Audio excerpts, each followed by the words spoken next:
Good morning সবাইকে। কেমন আছো তোমরা সবাই? আমি তো ভীষণ ভালো আছি। হ্যাঁ, আর সকাল সকাল নিয়ে এলাম একটি মজার ভিডিও। কাল আমি আর আমার ভাগ্নি রাস্তা দিয়ে হেঁটে হেঁটে জাস্ট নর্মালি যাচ্ছিলাম।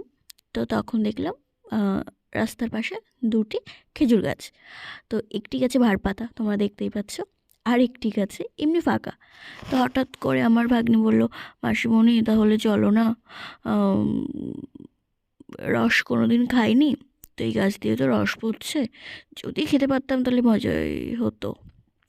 তো আমি বললাম ঠিক আছে, কোনো ব্যাপার না, একটা বোতল জোগাড় করি। দেখ আমি খুব কষ্টে গাছে উঠছি, দেখো তোমরা সবাই, খুব কষ্টে, মানে মানে আর তার মধ্যে নাইটি পরে কে গাছে ওঠে ভাই। তো যতই হোক ভাগ্নি বায়না করেছে, দিতেই হবে। তো ওখান থেকে আমি একটা বোতল জোগাড় করে ওই যে গাছে খুব কষ্টে উঠে গাছে ওখানে, হ্যাঁ, বোতলটা জাস্ট ঝুলিয়ে দিলাম। তা বাবা, পড়ে গেলাম, সত্যিই পড়ে যাচ্ছিলাম, মানে খুব কষ্টের বিষয়।